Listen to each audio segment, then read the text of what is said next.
Hi everybody. Je m'appelle Himmat. Je suis artiste activiste. I'm a musician, a composer.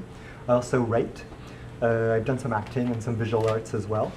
À travers ce que je fais, j'essaie de raconter des histoires qui peuvent engager les gens, stories that would move people through music, words, and images to support things like intercultural understanding, diversity and inclusion, and a whole host of other things.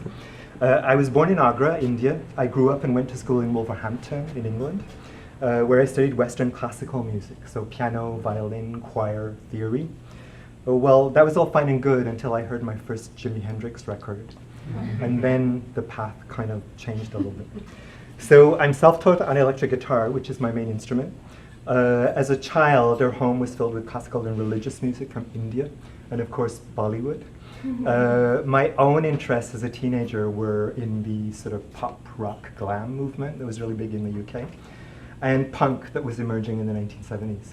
So we moved to Canada in 1976, just after the Olympics, along with the Sex Pistols' debut single, which was God Save the Queen, which was immediately trashed on Chaume FM, where they smashed it on the air. So that was an interesting way to arrive in Montreal.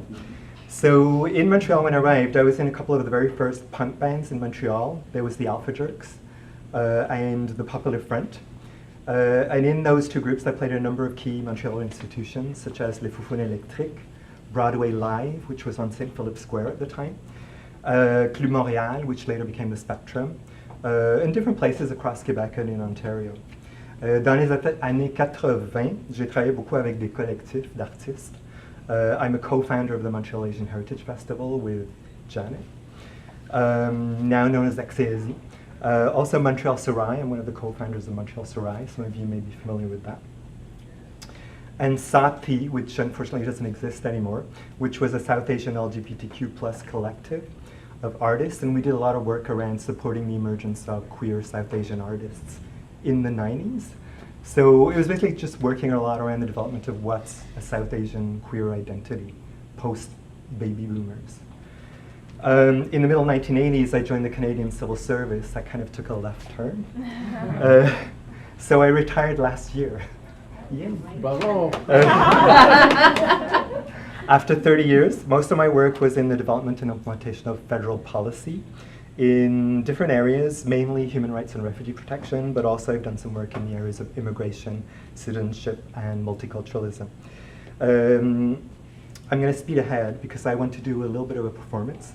So currently I'm working on a big project with my mother. We're collecting together various documentary artifacts, written materials, photographs.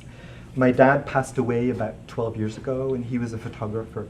So there's just boxes and boxes of photos that go all the way back to the 1950s. What we want to do is retrace our family history. So I'm doing a series of interviews with my mother as well, which I'm trying to get her comfortable on camera, it's a work in progress. So what we want to do is generate some narratives which will help us explore our family history. What I want to do is integrate some of my music as well as my father's photographs. So I'll leave that at that. What I want to do is share one of the parts of it that we're sort of working on. In terms of my dad, he died in 2006, and then since then I've been kind of going through a major depression, just dealing with the loss mostly. And then it's been kind of filtering into other areas of my life where I didn't really understand what was going on. So last year I embarked on this therapy, it's called EMDR. I'll talk a little bit about it in my presentation. And then I've also re-triggered my whole sort of meditation practice.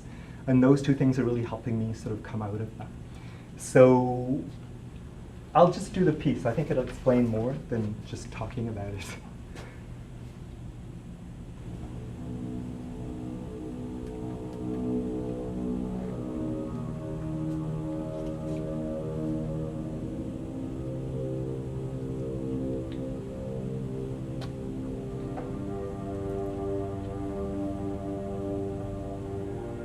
Eye movement desensitization and reprocessing, EMDR.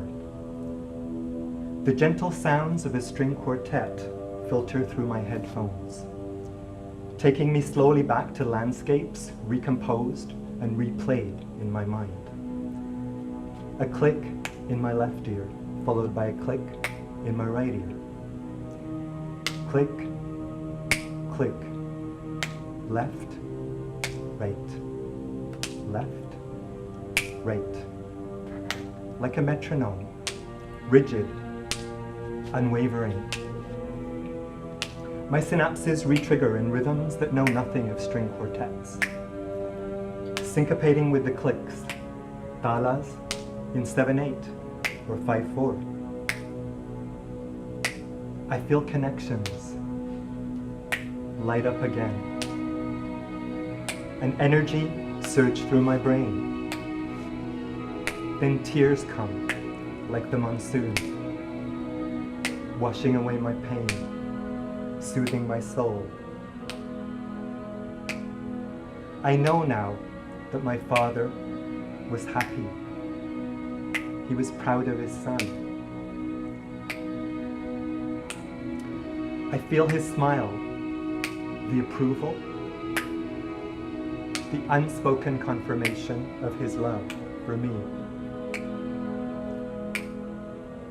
As I sift through photographs of him and others that he took, I know now that it was always there. It was just not spoken. So I wander now through my memories, searching.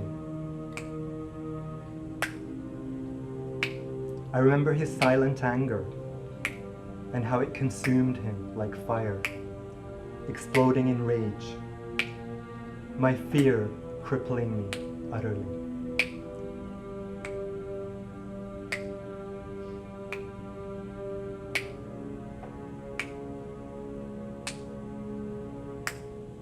Today, as I contemplate photographs of birthdays, special occasions, holidays, and travel, I see deed after deed, act after act, all done in love, not out of duty, but without words.